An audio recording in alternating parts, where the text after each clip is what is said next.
Alright, so in today's video, we're going to be taking a look at all three versions of NBA 2K25 that are dropping, and I'm going to give you guys my recommendation for which version of the game that you should buy. So we're going to start things off here with the Standard Edition. Now, big thing here with the Standard Edition that is going to come in at the price of $70. At the time of me recording this, I know this video is going to probably get recommended throughout the entire year, but at pre-launch, the Standard Edition has a price point of $70 or $69.99, but rounding up, it's pretty much just $70. Now, the biggest thing here when it comes to getting the Standard Edition of the game over other versions of the game is that for the first time, the Standard Edition comes with both the 2K25 Xbox One and Xbox Series X/S version of the game. So basically, the Standard Edition for the first time, again, I want to point that out, comes with both old gen and new gen versions of the game. In previous years in 2K24, 23, 22, you would have to buy the next higher up version. I believe last year it was called the Digital Deluxe Edition, and that's what you would have to buy to get both versions of the game. But not this year. All you have to do is get the Standard Edition to get both old gen and new gen on your console. So pre-order bonuses, I'm pretty sure are going to be the exact same across the board, but we will look at the other versions of the game afterwards so we can just cross-reference and double check. You're going to get 5,000 VC for the pre-order bonus, and then with the Trendsetter reward, you get 15,000 VC, a Trendsetter green animation, 2-hour XP token, and a exclusive Trendsetter cosmetic set. So the Trendsetter reward is pretty simple. You just got to purchase, download, and play the game by October 17th to redeem the reward as the free season level 1 reward. And then for My Team content, 89 overall Jason Tatum card,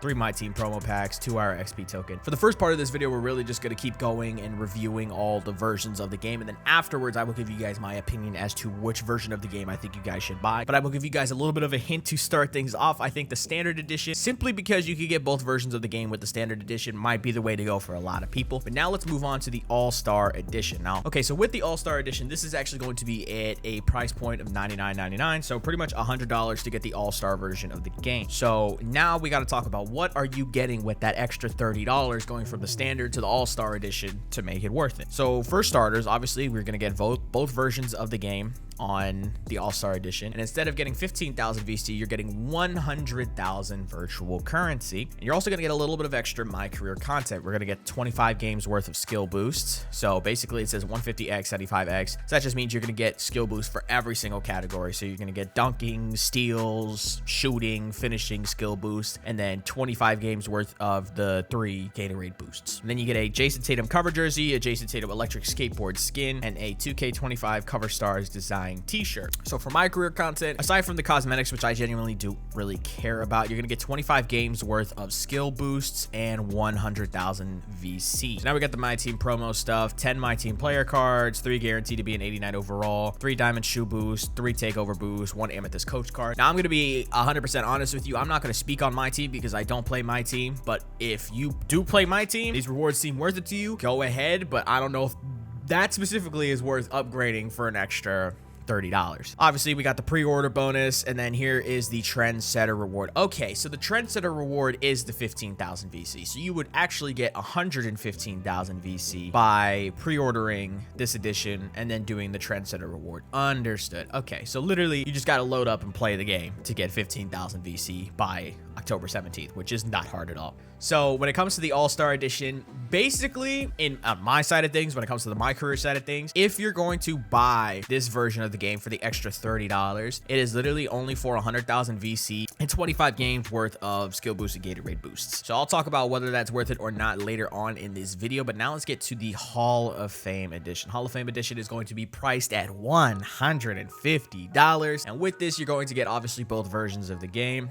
Hall of Fame Edition bonus content includes a 12-month NBA League Pass subscription and a Season 1 Pro Pass with 4 automatic Pro Pass rewards. So you're going to get the Pro Pass with the Hall of Fame Edition, as well as a 12-month NBA League Pass subscription. Now, big thing here, if you like NBA League Pass, I recommend you actually get the Hall of Fame Edition of the game. If you purchase NBA League Pass anyways, which is literally $150, you might as well just get the Hall of Fame Edition. Now, in my personal opinion, I don't like NBA League Pass. I prefer to just use YouTube TV, so I'm not getting the Hall of Fame Edition of the game. If you're somebody who really wants NBA League Pass, this is a good bundle still. Yeah, if I'm not mistaken, it would literally cost just much, if not a little bit more, to get a full year's worth of NBA League Pass subscription through other means aside from just buying the Hall of Fame edition of NBA 2K25. So if you, again, really want League Pass, this actually might be worth it, but I'm somebody who uses YouTube TV. If you guys have other cable providers or you don't watch basketball a whole lot, don't recommend you get the Hall of Fame edition of the game because of the League Pass subscription. And obviously, you're going to get 100 400,000 VC, just like the other versions of the game. You're also going to get only 25 games worth of skill boosts. And if I'm not mistaken, the only difference between, and I might be wrong here, the only difference between the All-Star Edition and the Hall of Fame Edition is literally just the NBA League Pass subscription.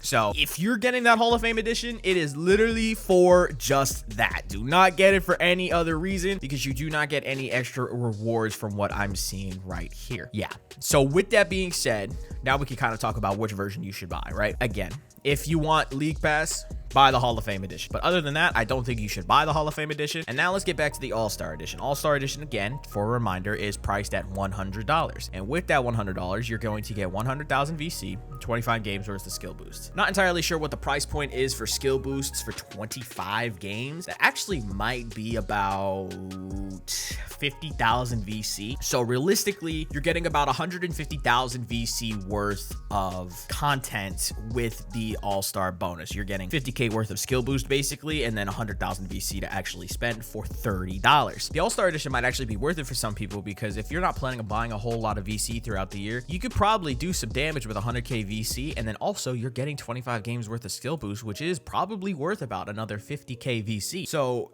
in total, like value-wise, you're getting 150,000 VC for $30, which isn't that bad. But if you're somebody who's going to be buying VC in bulk, you're planning on making multiple builds, you're somebody who's going to buy the 450,000 VC, 700,000 VC that costs $99 to $140 respectfully, I don't actually recommend that you get the All-Star edition of the game. And even for most people that are just planning on maybe spending like $50 worth of VC, I don't know if this is worth it. So I genuinely recommend that everybody just gets the standard edition of the game. If you're planning on buying VC in bulk, because then you could get the standard edition for $70, and then you could buy whatever VC you want afterwards, pay the extra $50 for 200,000 VC, pay extra $90 or $140, whatever it ends up being for the 700,000 VC, which is probably what I'm going to buy since I'm a content creator.